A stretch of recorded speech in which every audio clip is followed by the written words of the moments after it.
السلام عليكم ورحمة الله وبركاته. النهاردة هنعمل بسكوت العيد، كل سنة وانتم طيبين. وبجد المرة دي من أحلى الوصفات اللي عملت بيها بسكوت العيد، وأحلى المقادير اللي طلعت معايا مظبوطة جدا.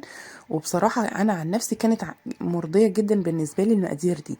بجد طلع طعمه حلو جدا، وكل اللي ضايقه عجبه قوي. تعالوا نشوف هنعمله ازاي. بس قبل ما نبتدي الفيديو ما تنسوش تشتركوا في القناة، ولو الفيديو عجبكم يا ريت تعملوا لايك. يلا بقى نسمي الله ونقول بسم الله الرحمن الرحيم، والصلاة والسلام على سيدنا محمد وعلى آله وصحبه أجمعين.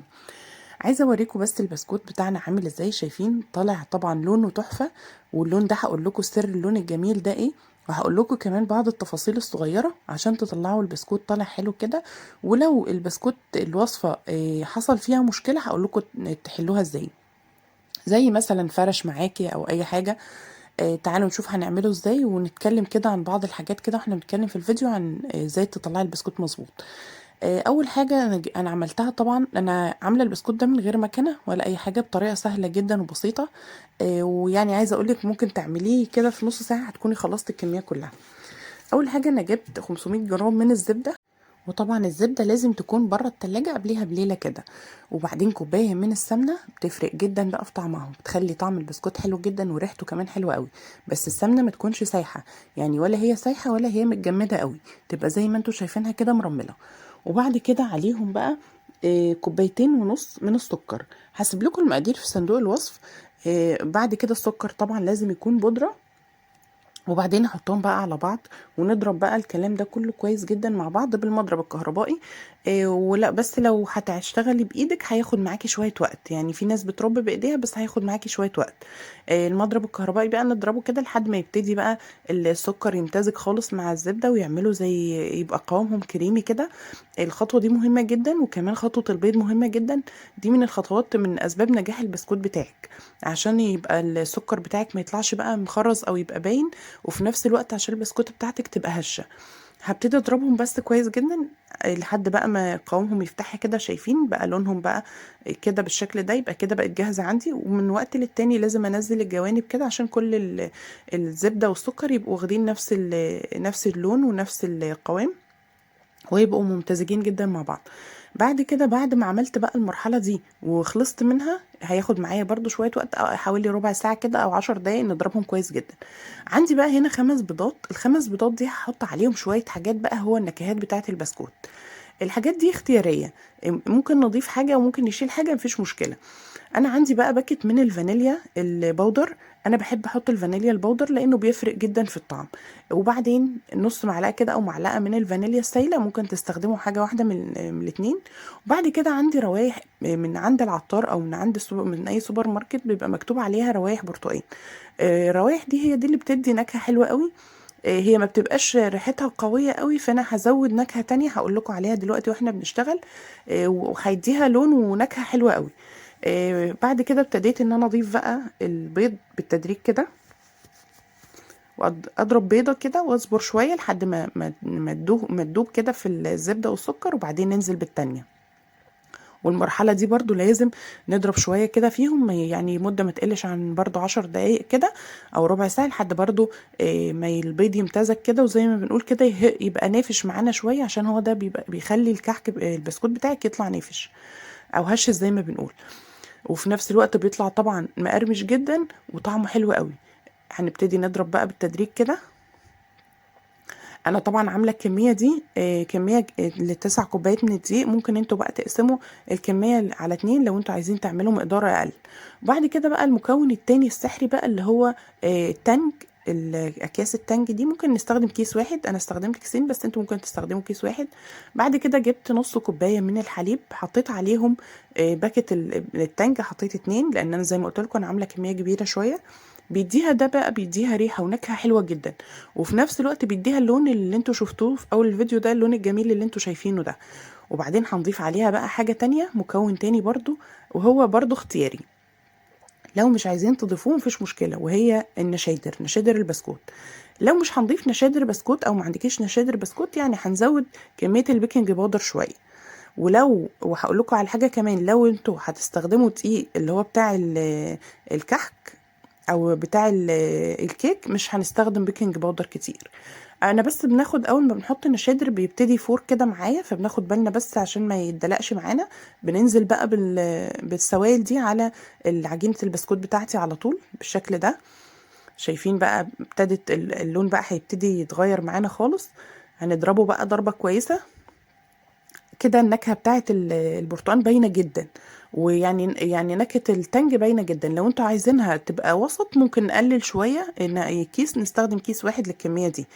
ولو هتستخدموا كمية اقل استخدموا نص كيس او معلقة كبيرة، برضو بيديله لون ونكهة حلو. بعد كده بقى بعد ما ضربته برضو كويس نضربه برضو ونخلطه كويس جدا، عشان طبعا الحليب اللي احنا حاطينه والسوائل دي تمتزج خالص وما يبقاش فيها اي ما تظهرش خالص. بعدين ما ننساش طبعا رشة الملح بتاعتنا، ربع معلقة صغيرة من الملح عشان يعادل بقى معانا ويوازن معانا الطعم. نضربها بقى كويس جدا ونتأكد ان كل حاجة اختفت تماما. بعد ما اتضرب بقى تماما كده كده مرحلة المضرب الكهربائي كده انتهت. هنشيل بقى المضرب خالص، وبعد كده ننزل بقى نجيب الدقيق بتاعنا. الدقيق بتاعي انا جايبه 9 كوبايات من الدقيق، ابتدي انخلهم بس كويس جدا. ماشي. وبعد كده بعد ما حطيت 9 كوبايات الدقيق زي ما قلت لكم انا مستخدمه دقيق عادي متعدد الاستخدامات. لو انتوا هتستخدموا دقيق الكحك او دقيق الكيك بيبقى فيه اصلا نسبه او فيه ماده رافعه زي البيكنج باودر او كده. فناخد بالنا، وخصوصا الكيك بيبقى فيه ماده رافعه اللي هي البيكنج باودر، فناخد بالنا ما نزودش. لو انتوا هتستخدموا دقيق عادي هنحط بقى معلقه، نص معلقه. انا حاطه طبعا دي معلقه مش ممسوحه من البيكنج باودر لان انا مستخدمه نشادر بسكوت. طب لو انتوا مش هتستخدموا نشادر البسكوت هنحط معلقه كبيره من البيكنج باودر على على الخليط ده، على دي، ونقلبه كويس. وبعد كده نبتدي بقى نقلب بقى، نعجن بايدينا، لان كده مش هينفع بقى نعجن بالمضرب الكهربائي، هنعجن بايدينا. هي العجينه بتبقى سايله شويه، احنا مش يعني مش هنعجن كتير عشان ما تسحش معانا اكتر وعشان نقدر نشكلها بسهوله. هبتدي اعجنها بقى كويس جدا ولحد دي ما يختفي تماما بالشكل ده. شايفين العجينه اصلا طريه قوي. طبعا دي مش عجينه مش للمكنه خالص، دي للقمع. بعد كده العجينه دي بقى ناخدها، انا مش هحط في تلاجة ولا اي حاجه، هشتغل بيها على طول. انا جايبه بقى بالبال ده اللي هو الشكل ده اللي هو بتاع البسكوت. انت بتروحي لاي حد كده بتاع ادوات منزليه وتقولي له عايزه القمع بتاع البسكوت. وبعدين في اكياس حلواني، بس طبعا الاكياس دي ما نستخدمهاش في البسكوت، دي كانت غلطة يعني. بس في اكياس بقى اللي هي بتبقى قماش، دي بتبقى افضل عشان ما يتقطعش معاكي. يعني الاكياس دي انا استخدمت كذا كيس بصراحة لانه اتقطع معايا كذا كيس. انما يعني يفضل بقى في البسكوت وحاجات العيد دي نستخدم الاكياس اللي هي بتبقى قماش. هي مش بتبقى غالية قوي، هو الكيس مش بيبقى غالي بس بيبقى افضل من اكياس البلاستيك دي، بيستحمل معانا اكتر. بعد كده بقى ببتدي اخد جزء من العجينة واحطه فيها بالشكل ده، ونبتدي بقى نشكل البسكوت بتاعنا بمنتهى السهولة. هو مش بياخد وقت خالص في التشكيل وبيبقى طالع سهل. شايفين هي العجينة اصلا سهلة جدا، مش هتاخد معايا وقت خالص. بس بقى بحب ان انا الصاج بتاعي او الصينية، طبعا انا بستخدم الالومنيوم.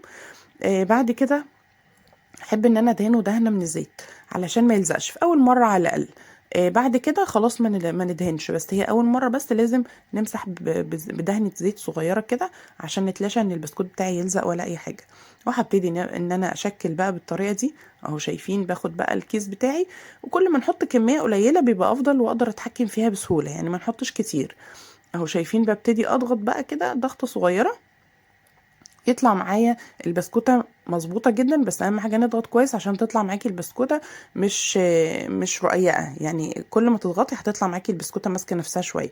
وطبعا الحجم بقى كله يبقى سوا بعضه. شايفين دي بقى بتبقى حلوه قوي في ان احنا نقدر نتحكم فيها ونقدر نخليهم كلهم متساويين.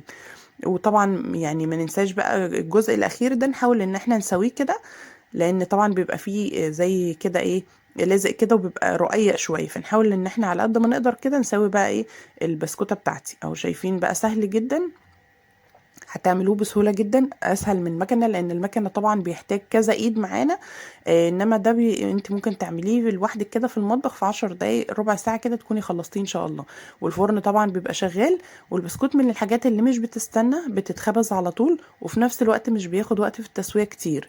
يعني البسكوت من الحاجات اللي يعني بالظبط كده 10 دقايق ربع ساعة تكوني يكون طلع من الفرن. مش زي الكحك، والكحك بياخد وقت كتير في التسوية عشان يستوي، انما البسكوت مش بياخد وقت. خلصت بقى الكميه كلها وعملت الصاج كله. ما ننساش زي ما قلت لكم الاطراف كده نبتدي نسويها بايدينا كده لحد الصاج بتاعي ما يبقى جاهز، وابتدي بقى ان انا ادخله الفرن. هو طبعا على الفرن بتاعي على درجه حراره 200، يعني درجة حرارة متوسطة كده، وبنشغل المروحة، مش بنشغل شواية خالص للبسكوت. حاجة العيد مش بنشغلها شواية عامة، عشان طبعا ما تاخدش لون وفي نفس الوقت ما تكونش استوت. شايفين بقى بعد ما طلعته من الفرن بقى، هو اخد معايا يعني ربع ساعة او اقل من ربع ساعة. هسيبه بقى يبرد تماما، ما ينفعش احركه من الصاج بتاعي او الصينيه لحد ما يبرد. يبرد تماما، وبعد كده ان انا ابتدي ان انا يعني شايفين بمنتهى السهوله بيطلع معايا. لو انتوا حابين ان انتوا تستخدموا ورق زبده او اي حاجه يعني عشان ما يلزقش، ما فيش مشكله، هو مش هيلزق ان شاء الله. وشايفين بس البسكوته طالعه عامله ازاي، بجد هشه جدا، وفي نفس الوقت ماسكه نفسها وما هياش رقيقه، ويعني طعمها حلو وكل حاجه فيها بجد حلوه. يعني هو اكيد البسكوت بيتكلم عن نفسه. شايفين كمان اللون من التانج اللي احنا حطيناه بيفرق جدا وبيخلي طعمه حلو قوي. لو انتوا عايزين تستبدلوا التانج ده ما فيش مشكله. طبعا بقى عايزه اقول لكم نتفادى بقى لو احنا جربنا مثلا صينيه والصينيه دي حسينا ان هي فرشت معانا شويه، هنضيف بقى في الوقت ده شويه، نص كوبايه كده او ربع كوبايه من الدقيق. هتلاقوه رجع تاني تماسك وما فرش معاكم، ويطلع معاكي برضو هيطلع ناعم وفي نفس الوقت هيطلع حلو وماسك نفسه. ناخد بالنا من الحاجات التفاصيل الصغيره دي في البسكوت ونعمل الوصفه زي ما ننساش بقى اللايك لو وصلتوا معايا في الفيديو لحد دلوقتي والفيديو عجبكم، وما تبخلوش علينا بقى باللايك عشان ما نحس. ولو جربتوا الوصفة بتاعتي بنفس المقادير وطلعت معاكم حلوة، ما تنسوش بقى تكتبوا لي كده كومنت يفرحني. والسلام عليكم ورحمة الله وبركاته.